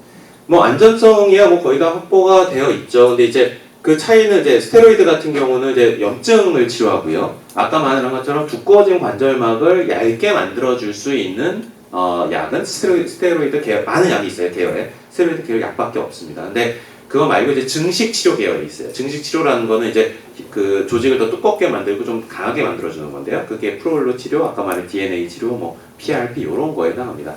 근데 아까 그러니까 거꾸로 가면 안 되는 게 관절막이 두꺼워졌다고 했잖아요. 거기다가 증식 치료를 하면 어떻게 되겠어요? 그러면 더 망하겠죠. 그러니까 한마디로 이 약이 어떤 게 더 좋고 나쁘게 아니라 각 병별로 진단별로 그에 맞는 치료법은 한두 개밖에 매칭이 안 됩니다. 제가 아까 처음부터 50견의 그 40가지 진단을 나눠야 된다고 그렇게 강조하는 이유는 진단별로 맞는 치료가 하나씩 매칭이 되기 때문이에요. 그래서 회전근개 파열인데 주사 놓고 있으면 안 되고 완전 파열인데 뭐 회전근개 안 끊어졌는데 수술하고 있으면 안 되고 그러니까 이 결과, 이 치료법과 진단이 또 뒤섞여도 안 됩니다. 그래서 하나씩 매칭이 돼야 되는데요. 그별로 약이 또 다 다른 것 같아요. 네. 저는 석회를 엑스레이 상에서는 발견을 못하고 초음파에서만 석회가 보인다고 얘기하시더라고요. 그래서 그 정도면 별로 심각하지 않은 석회이기 때문에 네. 신경 크게 안 쓰셔도 근데 아프거든요. 그래서 네. 계속 체외 충격파를 하고 있는데 네. 제가 궁금한 건 그래서 체외 충격파를 저는 이제 어깨나 이런 쪽에 거의 10번씩 했거든요. 근데 이렇게 되면 제 생각에는 충격을 주는 거니까 그래도 석회에만 무리를 주는 게 아니고 인대나 뼈에도 분명히 뭔가 역할을 할 것 같아서 굉장히 조금 걱정이 되거든요. 그래서 이 체외 충격파를 한 번 연속해서 얼마까지 하는지 사실은 물어보신 질문이 다 맞는 질문을 하셨어요. 사실 어떻게 하시? 혹시 의료 쪽에 계신 분이신가요? 아니요, 그냥 세미나 많이 들었어요. 이제 체외 충격파라는 거는 이제 강한 충격을 어떤 조직에 주는 거예요. 강제로 주는 건데, 석회를 우리가 이렇게 파쇄할 정도의 힘이라면 당연히 그 주변에 있는 힘줄이나 또는 뼈에도 영향을 주는 게 당연합니다. 근데 체외 충격파의 치료 원리 자체가요. 너무 강한, 그러니까 이게 에너지 레벨, 연구를 되게 많이 했는데요. 저도 제 논문도 많이 나와 있고 한데 에너지 레벨이 어느 일정 수준으로 올라가게 되면요. 그 이후에 나쁜 결과밖에 안 나옵니다. 그래서 약간 에너지 조절을 할 수 있거든요. 중저 에너지로 갔을 때 약간 손상을 줬다가 얘가 회복되는 그 힘을 이용시키는 게 체외 충격파예요. 그러니까 여기서 때려서 손상을 주는 게 목적이 아니라 약간의 손상을 줬다가 얘가 정상 조직으로 회복시키도록 유도하는 게 체외 충격파거든요. 그러니까 우리 몸은 누구나 재생 능력이 있어요. 그러니까 뭔가 하면 살을 찢어놨는데 놔뒀더니 막 흉터가 너무 막 밉게 생겼잖아요. 그럼 그거를 다시 예쁘게 도려내서 꼬매주면은 그 흉터가 사라질 거 아니에요. 비슷합니다. 거기에 어떤 콜라겐 조직이나 이런 게 이 선으로 예쁘게 선이 나와야 되는데 우리가 현미경을 보면 선이 나와야 되는데 이게 막 이렇게 우퉁 이렇게 돼 있으면 이건 가만 놔두면 좋게 갈 방법이 없거든요. 그럼 일단은 약간의 손상을 줘서 조금씩 끊어주는 겁니다. 그러고 다시 연결이 될 때 좀 예쁜 모양으로 연결되기를 우리가 기대하는 거거든요. 이제 그게 제일 중요해요. 그래서 이거를 뭐 10번, 100번 하는 건 상관은 없는데 매일 하는 거는 좀 매일 하루 이틀 3일 정도 괜찮은데 10여일 연속으로 하는 거는 좀 그렇고요. 전 최소 한 1, 2주 이상은 좀 띄워주는 거를 조금 더 선호를 합니다. 답이 됐나요? 네. 네. 어느 날 그냥 자고 일어났는데 어깨가 아프다라고 하면 유착성 관절 낭염이 가능성이 높다는 것뿐이죠. 가능성이. 근데 그때 병원에 가면 네. 그냥 물리치료하고 그냥 소염진 통제 해서 주사를 놓든지 그냥 약 주세요 있는 거 먹으면 괜찮아지세요? 네, 그냥 나아지. 그러면 사실 어떤 방법은 그 방법밖에 없는 건가요? 아니죠. 근데 그걸로 좋아질 정도면 구태여 우리가 더 상급 치료까지 하실 필요는 없지 않겠나 싶습니다. 그 원인은 여러 가지가 있다는 거죠. 네. 당뇨가 있을 수도 있고요. 갑상선 기능 문제가 있을 수도 있고요. 또는 우리가 전혀 모르는 원인도 있을 수 있고요. 하지만 원인을 다 치료하지 않더라도 이게 정말 아침에 너무 아프다. 진짜 그 다음에 아침에 아픈 정도가 아니라 밤에 자려고 했는데 옆으로 누워도 너무 아파 잠을 못 자겠다. 이 정도 되면 진짜 좀 더 제대로 된 치료를 들어가야 될 거고요. 두꺼워진 관절막을 얇게 만들어주는 치료들을 해야 될 거고요. 그런 것들이 실제로 이렇게 스트레칭을 하면 좋아지나요? 그러니까 조금 두꺼워진 거는 스트레칭으로 좋아집니다. 조금 두꺼워진 거는. 하지만 어느 정도 이상으로 두꺼워진 건 스트레칭, 아까 말한 것처럼 병이기 때문에 스트레칭으로는 절대 좋아지지 않죠. 네, 아까 전에 석회성 관염 얘기 들었을 때 네. 체외 충격파로 파쇄를 시키거나 네. 이렇게 주기적으로 하다 보면 그게 뼈에 흡수가 된다고 말씀. 뼈라기보다 이제 혈관으로 혈관으로. 흡수가 네네네. 그 석회의 성분이 그 어떤 건지 아세요? 진짜 석회예요. 그냥 좀 네, 진짜 석회예요. 네. 그 칼슘이죠. 칼슘이죠. 칼슘. 네. 이게 석회가 이제 칼슘 같다는 얘기를 하는 건데요. 네. 아, 예, 나머지 질문 앞에서 다 들어가지고. 네. 배드민턴 치다가 네. 다치는 경우는 대부분 다 파열. 아닙니다. 파열은 아니고 이제 배드민턴 경우에서도 잘 치세요? 혹시 배드민턴? 어느 정도 좀 하시죠? 그럼 아마 스매시를 굉장히 잘 하실 거예요. 배드민턴에서 어깨를 무리를 주는 동작이 딱 두 개가 있는데 하나는 하이클리어 위쪽으로 하이클리어가 하나 있고요. 그 다음에 스매시를 잘 하시는 분들은 스매시에서 뒤쪽으로 당겨질 때 동작이 나옵니다. 근데 뒤쪽으로 당겨질 때가 사실은 우리 회전근개의 가장 스트레칭이 맥시멈으로 되는 순간이기도 하고요. 두 번째는 조금만 어깨가 전혀 다른 질환에서 관절막이 조금만 두꺼워지려고 해도요. 이게 앞쪽이 맥시멈 스트레칭 위치이기 때문에 그게 안 늘어나도 통증이 나올 수가 있습니다. 그러니까 배드민턴 통증은 배드민턴 때문에 자기 회전근개에 손상을 주는 경우도 있고요. 자기가 약간 병이 조금 있을 때 그 병이 극대화돼서 느껴지게 하는 역할을 하기도 합니다. 그래서 만약 이제 치료가 된 뒤에 제가 배드민턴 치는 우리 아저씨들 50세 이상이신 분들은 어떻게 말씀드리냐면 좀 아저씨 배드민턴을 치라고 해요. 뭔가 하면 좀 등에다가 이렇게 이고요. 그냥 이렇게 치면 괜찮습니다. 내 대신 좀 폼은 안 나고 이제 자기 실력 발휘 조금 못하는 건 있지만 오래 즐길 수 있죠. 무리하기 때문에. 네, 무리라는 게 말한 거에 뒤로 너무 쬐껴서 이렇게 빼기 때문에 그렇거든요. 그러니까 제가 오늘 등에 이고 치세요. 등에 이고 치시면 돼요. 또 질문 아까 손 들으셨던 분 중에. 네, 네, 괜찮으세요? 많이 질문하셔도 돼요. 저는 사실 경피독이라는 개념 때문에 파스 붙이는 걸 되게 싫어하긴 하는데요. 네. 통증, 만성 통증을 갖고 있을 경우에 좀 그 붙이는 거에 대해서 없어요. 그러니까 이 그 소위 파스 계열 중에서도요. 저희가 굉장히 상급 진통제까지도 다 있습니다. 근데 특히 위장 장애가 있는 분들은 전 오히려 그런 파스를 오히려 더 선호를 많이 하거든요. 약을 먹었을 때 위장 장애 있는 분들은 계속 먹게 되면 위가 점점점 손상이 되는데 이거 갖고는 뭐 물론 피부가 너무 약해서 분들 붙이면 막 진물한 사람도 있었는데 그런 건 좀 드물고 더군다나 우리가 심지어 마약성 진통제, 가장 강력한 진통제까지도 붙이는 게 나와 있습니다. 사실 항상 예전 현대의학은 생각하시는 것보다 정말 놀라운 속도로 발달하고 있어요. 붙이는 거 괜찮다라고. 괜찮죠. 네. 네. 이건 어깨는 아닌데요. 네. 그 아까 호르몬 나오고 그래서 지금 제가 이렇게 가슴에 이제 뿔이 2cm 정도 생겨가지고 조직 검사를 하면서 이렇게 거의 제거를 했는데 네, 네. 원래 그 전에 이렇게 그 견갑골 사이에 오른쪽 근육 있는 쪽으로 많이 통증이 있어가지고 밤에 새벽에 항상 깨서 한쪽으로 이렇게 풀어주고 이렇게 통렬로 이렇게 풀어주고 자는 정도였는데 조직 검사를 딱 하고 나서 갑자기 뭔가 이렇게 확 그 편안해진 듯한 느낌이 드는 거예요. 그래서 이게 뭐지? 근데 이게 제 그냥 다른 거에 의한 원인이었을지 아니면 정말 이렇게 연관이 될 수 있는지. 일단 누구나 알겠지만 지금 답을 할 수는 없겠죠. 도저히 답을 할 수 없겠죠. 하지만 그 당시 마취를 뭘로 하셨어요? 여기 빼낼 때? 국소 마취로 하셨나요? 여기만? 이 수술이라는 것 자체가 이제 어떤 몸에 그 분명히 영향을 주는 부분이 있는데요. 아니 그게 우연일 리는 없을 것 같아요. 분명히 그때 영향을 줄 때 이제 몸에서 예를 들면 우리가 굉장히 무서우면 아드레날린이라는 호르몬이 막 쏟아져 나오거든요. 수술이라는 것은 굉장히 스트레스풀한 상황에 한번 겪는 순간이기 때문에 그때 나왔던 여러 호르몬들 작용에 의해서 근육 강직이 좀 풀렸을 가능성은 있습니다. 그러니까 뭐 다행스러운 일이니까 뭐 여기서 제가 대답할게요. 그냥 축하드린다고 말을 해드려야 될 것 같은데. 네. 만약에 다시 아프게 되면 그건 이제 조금 푸는 여러 방법들이 있어요. 특히 뒤쪽, 이쪽으로 하는 건 푸는 기술들이 따로 있습니다. 네. 그러면 뭐 너무 오버가 되고 있는 것 같으니까 간단한 운동 방법 좀 설명드릴게요. 벤치프레스는 저는 기본적으로 정말 이게 몸짱이 되거나 운동선수들에서 어쩔 수 없이 해야 되지만 우리 일반인의 경우는 저는 벤치프레스는 어깨에 좀 많은 안 좋은 영향을 좀 주는 거고요. 그 다음에 매달리기 저는 좀 피하라고 합니다. 오히려 위에 올라가는 거 있잖아요. 여기서 까딱까딱 하는 건 괜찮습니다. 매달리기는 어깨에 좀 많은 손상을 줄 수 있고요. 딥스도 요 내려가는 동작이 어깨에 굉장히 손상을 많이 줄 수 있습니다. 수영 같은 경우 만큼은 절대 제가 하지 말라고 하는 운동이고요. 다 설명드릴 수는 없지만 이 네 가지는 정말 너무 대표적인 설명을 드렸고요. 그러면 도대체 어떻게 해야 되냐? 우리가 벤치프레스를 하는 이유는 여러 개가 있지만 1번 이제 대흉근입니다. 가슴 근육. 근데 그건 전 이렇게 하는 거예요. 이걸로 해도 충분히 가정 근육을 어느 정도 키울 수 있고요, 일반인에서.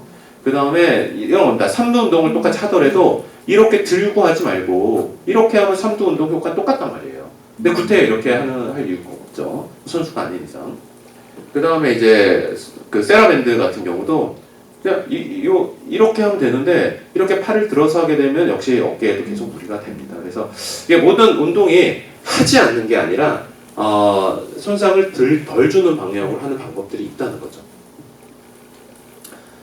그렇죠. 그 다음에 나머지는 이제 부록인데요. 이제 제가 뭐 하는 사람인지 조금 알려드리겠습니다. 저는 뭐 일단 우리 선수들, 국가대표 선수들의 선수 지킴이 역할을 하고 있습니다. 이번 이제 아시안 게임 때 그 첫날, 아시안 게임 첫날이죠. 이제 첫날 우리 박상현 선수가 이제 결승전에 나갔을 때, 그때 화면입니다. 그 3주 동안 우리 아시안 게임 때 선수를 지켜줬었고요. 아마 내년 도쿄 올림픽 때도 3주 동안 선수들을 지켜줄 예정입니다. 역시 스포츠 외교를 통해서 그래도 나름 국가를 위해서 좀 일을 하고 있고요. 그다음에 이런 선수들과 정말 이렇게 보면 혼자만 좋아하고 있습니다. 네, 정말 열정을 가지고 우리 선수들과 같이 교류하는 걸 너무 좋아하고요. 그 다음에 이제 배구팀 팀다크터로 이제 요번에도 발리볼 네이션리그 6월에 또 여자 대표팀을 끌고 나가는데요. 이렇게 여러 선수들과 동고동락하면서 살고 있습니다. 그러다 보니까 제가 종종 빠지다 보니까 제가 아마 이런 거 없으면 아마 제 외래 대기가 3달 정도로 줄어들 것 같아요. 근데 이런 거 좀 지금 4달 반까지 밀리고 있었어요. 환자한테 좀 미안합니다. 그리고 뭐 제일 대표적인 이제 종목이 역시 어깨 팔꿈치다 보니까 야구입니다. 그래서 이제 NC 다이노스가 9구단 그래서 9번째 구단이죠. 그래서 9라는 이제 그 유니폼을 저한테 줬는데요. 그래서 창원 구장에 가면 지금 제 얼굴이 있습니다. 네. 그래서 이제 NC 다이노스에서 저한테 이제 베풀어준 나중에 호의였고요. 그 다음에 이제 사실은 10개 팀 모두를 다 봐주고 있습니다. 오키나와 이제 스프링 캠프에 가서 양현종 선수랑 얘기를 해주고 있는데 사실은 선생님 저 아파요 그랬더니 어때 이때 아파? 라고 얘기하면서 사진을 찍은 건데요. 그때 누군가 댓글에 한국 최고 자완한테 겁 없이 야구폼을 가르쳐주는 의사라는 그런 그게 아니었는데 네. 그리고 이제 실제 이제 저 초음파를 가지고 다니면서 많은 선수들을 진료해주고 그렇습니다. 그러다가 올해 작년 말에 저도 이제 좀 매너리즘에 빠지는 것 같아서 FA 선언을 했습니다. 의사로서 처음으로 FA 선언을 했는데요. 그때 키움에서 저를 싹 데려왔습니다. 그래서 올해부터는 키움 히어로즈 수석팀 닥터로 활동을 하고 있고요. 그래서 이제 고척 스카이돔 키움 구장에 가면 역시 또 제 얼굴이 이렇게 있습니다. 네, 이거 얼마 전에 봤던 박병호 선수고요. 그 IOC에서 인증을 준 이제 국내 유일의 이제 스포츠 닥터기도 하고요. 수없이 많은 해외에서 라이브 수술도 많이 하고 있습니다. 이 덕분에 이제 국내 환자들이 좀 많이 밀리는 건 있지만 죄송하게 생각하지만 이걸 통해서 저도 끊임없이 자기 개발을 하고 저의 이제 칼을 날카롭게 연마하고 있기 때문에 결과적으로는 제 환자들한테 도움이 된다고 생각을 합니다. 어쨌든 현재도 어깨 학문은 발전 중입니다. 이 얘기를 되게 하고 싶었어요.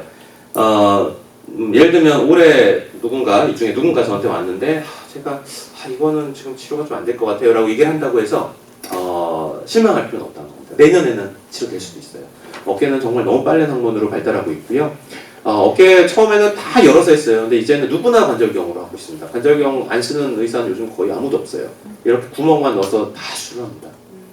근데 이제 그거 중에 하나, 이제 마지막 제 자랑하면서 끝낼게요. 이게 여기가 극상근이고요. 이 앞이 이제 견갑하근인데 이거를 이제 관절경으로 하는 게 굉장히 어려웠었습니다. 도대체 이거 어떻게 관절경으로 해야 되냐? 극상근은 이제 다 할 수 있는데. 그러니까 이게 극상근이랬죠. 이 극상근은 이제 수술하는 방법이 이제 완전히 다 세팅이 됐습니다. 근데 이제 견갑하근은 도대체 어떻게 수술해야 될까? 이제 수많은 사람들이 이거에 대해 논문을 내서 성공은 하지만 그걸 따라하면 잘 안 돼요. 너무 힘들어요. 그래서 우리나라의 많은 제 발표했던 제 다큐멘터리를 짧게 보여드리겠습니다. 그 중에서도 이번 학회 최우수 논문 후보에 선정되어 초청받은 인물과 함께했습니다. 네, 정형외과에서도 올림픽 같은 게 있습니다. 즉 매년 열리는 게 아니라 3년마다 전 세계에서 대륙을 돌아가면서 열리는 학회가 있는데요. 이번이 한 3년 만에 돌아오는 해고 이게 세계 견주관절 학회입니다. 세계에서 가장 큰 학회 중에 하나인데요. 3년 만에 이번에는 일본에서 열리기로 결정되었고 그게 나고야입니다.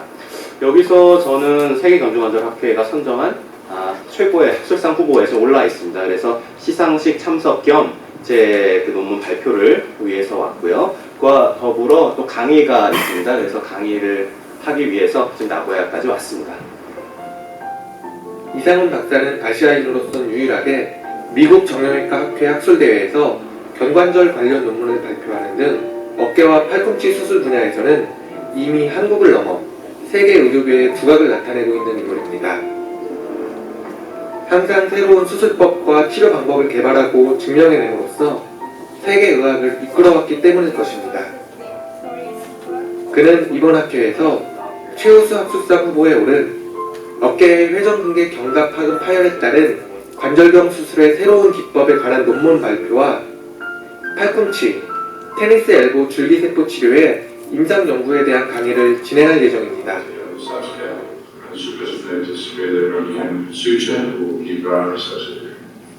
Thank you, Chairman. This is Sang Gary Lee. My presentation is about prospective randomized comparative study of subscapularis. Should we repair or not? As the method of subscapularis integrity was proved by studies about isolated cut tears, but the subscapularis integrity was not proved in anterior superior cut tears yet. It's pretty interesting that so many previous rotary cut repair studies have never paid attention to repair subscap, but still showing good results. There was a really study in 2006 that only derivative of subscap tear showed. 다 들으시려면 재미없을 거고요.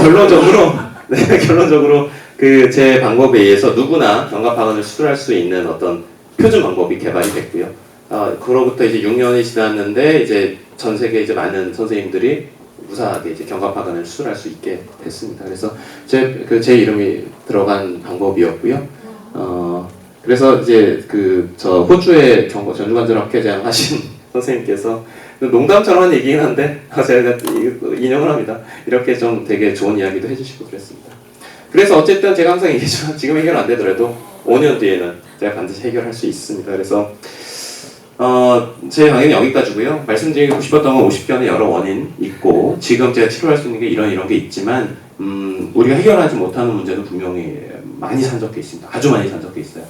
아까 말한 것처럼 80년대 그 수많은 똑똑한 미국 의사들이 뼈 깎는 행동을 어쩌면 저도 지금 하고 있을지 모릅니다. 하지만 끊임없이 노력을 하고 있기 때문에 계속 발전하고 있고 어깨 아픈 게 언젠가는 우리가 정복을 할 날이 올 거라고 생각합니다. 감사합니다.